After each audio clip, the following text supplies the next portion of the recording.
సర్వ సృష్టికర్త అయిన దేవుని పేరట మీ అందరికీ శుభాభివందనములు తెలియజేసుకుంటున్నాం. జీసస్ న్యూ క్రియేషన్ మినిస్ట్రీస్ ద్వారా ఈ రీతిగా ప్రతిరోజు అనుదిన ఆహారమును మీతో పంచుకోవడానికి దేవుడిస్తున్నటువంటి కృపను బట్టి దేవునికి ఎనలేని కృతజ్ఞతలు. ఈ యొక్క పరిచర్యలో పాలు పొందుతున్నటువంటి ప్రతి ఒక్కరికి మా హృదయపూర్వక వందనాలు తెలియజేసుకుంటున్నాము. అనేక ప్రార్థన అవసరతలు మాకు పంపిస్తూ ఉన్నారు.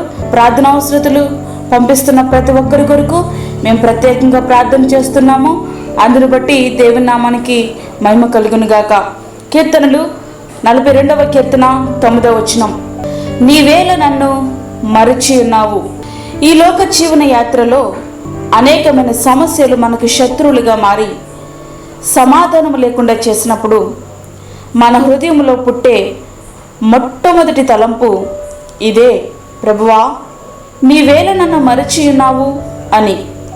కానీ ఒక్క విషయం, ఆయనే మనలను మర్చిపోతే అసలు ఆ మాట అనడానికి కూడా మనం బ్రతికి ఉంటామా? ఆయన నిన్ను మరువడు. తల్లి తన బిడ్డలను ఎట్టి పరిస్థితుల్లోనూ మరచిపోయే అవకాశమే లేదు. ఒకవేళ అట్లా జరిగినా జరగవచ్చేమో కానీ ఆయన మాత్రం నిన్ను ఎన్నడూనూ మరువడు. స్త్రీ తన గర్భమున పుట్టిన బిడ్డను కరుణింపకుండా తన చంటి పిల్లను మరచునా వారైనా మరచుదురు గాని నేను నిన్ను మరువను. యెషయా 59వ అధ్యాయము 15వ వచనం. ఒకవేళ నీవు మరచిపోయినా గాని ఆయన నిన్ను మరిచే దేవుడు కాదు. నీవు హాయిగా నిద్రపోతున్నా ఆయన మాత్రం మేల్కొని నిన్ను కావలి కాస్తున్నాడు. ఇశ్రాయేలును కాపాడువాడు కునుకడు, నిద్రపోడు. 121వ కీర్తన 4వ వచనం. ప్రియ స్నేహితుడా, ప్రియ విశ్వాసి, శోధనను నిన్ను ముట్టినప్పుడు ఆశ్రయ దుర్గమైన నీ దేవునికి ప్రార్థించు. దుర్గము అంటే శిల, రాయి, కొండ, బండ. పాత నిబంధనలో 30 సార్లు దేవునిని బండతో పోల్చడం జరిగింది. నూతన నిబంధనలో కూడా యేసయ్య బండతో పోల్చబడ్డారు. అందరూ ఆత్మ సంబంధమైన ఒకే పానీయమును పానము చేసరి, ఏలైనగా తమను వెంబడించిన ఆత్మ సంబంధమైన బండలోనిది త్రాగిరి. ఆ బండ క్రీస్తే. 1 కొరింథీ 10వ అధ్యాయం 4వ వచనం.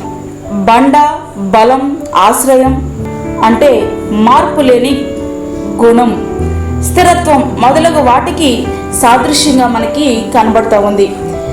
ఆయన ఆశ్రయదుర్గము. కీర్తనలు 94:22. ఆయన రక్షణ దుర్గము. కీర్తనలు 95:1. ప్రియ స్నేహితుడా, నీ సమస్యలలో ఆయనను ఆశ్రయించగలిగితే, అనగా నువ్వు ప్రార్థించగలిగితే వాటి నుండి తప్పగా రక్షింపబడతావు. శాంతి, సమాధానం నీ స్వంతం అవుతుంది. ఆ రీతిగా మన హృదయాలను సిద్ధపరచుకుందాం. ఆయన ఇచ్చే ఆశీర్వాదాలు పొందుకుందాం. అట్టి కృప ధన్యత దేవుడు మనకు అనుగ్రహించునుగాక. ఆమేన్. వాక్యమైనటువంటి ప్రియమైన దేవుని బిడ్డలారా, ప్రార్థనలో ఏకీభవించండి. ప్రార్థించుకుందాం. పరిశుద్ధమైన తండ్రి, ప్రేమగల యేసు ప్రభువా, అమూల్యమైన మరి ఒక దినము మా జీవితంలో మీరు అనుగ్రహించినారు, నీకు వందనాలు. ఈ దినమంతా కూడా మీరు తోడుగునండి. ప్రతి విధమైన శోధన, కీడు, ప్రమాదం నుంచి మమ్మల్ని తప్పించండి. ఈ దినమంతా నీ సన్నిధిని దయచేయండి. ఆశ్రయముగా ఉన్నటువంటి నీ వైపు ప్రతి ఒక్కరూ చూడడానికి సహాయం చేయండి. యేసయ్యా, బయటికి వెళ్తున్నప్పుడు వస్తున్నప్పుడు నీ కాపుదల మా కుటుంబాలకు మీరు అనుగ్రహించండి. ప్రభువా, బలహీనులను బలపరచండి. ఆదరణ లేక ఉన్నటువంటి వారికి ఆదరణ దయచేయండి. గర్భఫలము లేనటువంటి నీ బిడ్డలకు గర్భఫలము దయచేయండి. ప్రభువా, గర్భిణీ స్త్రీలకు తోడుగుండండి. చంటి బిడ్డలకు, వృద్ధులకు నీ కాపుదల దయచేయండి. ప్రార్థనలో ఏకీభవిస్తున్న ప్రతి ఒక్క బిడ్డకు మీరు తోడుగా ఉండండి. నీ కాపుదల వారికి దయచేయండి తండ్రి. అదేవిధంగా మా రాష్ట్రాన్ని, మా దేశాన్ని కాపాడండి.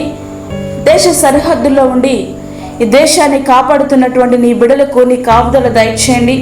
అదేవిధంగా దూరదేశంలో ఉండి వాక్యం వింటున్న నీ బిడ్డలకు నీ యొక్క ఆదరణను అనుగ్రహించండి. వారికి నీ తోడు, నీ కాపుదల దయచేయండి. ఇది మనమంతా నీ సన్నిధిని మీరు మాతో ఉంచి, మాకు కాదు యెహోవా, మాకు కాదు, సమస్త మహిమ ప్రభావములు మీకే ఆరోపించుకుంటూ యేసు పరిశుద్ధ నామమును అడిగి వేడుకుంటున్నాము తండ్రి. ఆమేన్. ఈ యొక్క వర్తమానములు మీ బంధువులకు, మీ స్నేహితులకు షేర్ చేయండి. దేవుని సేవలో మీరు కూడా పాలిభాగస్తులు కండి. అదేవిధంగా మీ ప్రార్థన అవసరతలు మాకు తెలియచేయండి. మా ఫోన్ నెంబర్ 9177377559. దేవుడు మిమ్మును మీ కుటుంబమును దీవించునుగాక. ఆమేన్. ఇట్లు దేవుని సేవలో మీ సహోదరి అన్నామణి సాల్మన్. మా ఛానల్ని సబ్స్క్రైబ్ చేయండి, షేర్ చేయండి, లైక్ చేయండి. దేవుడు మిమ్మల్ని దీవించునుగాక. ఆమేన్.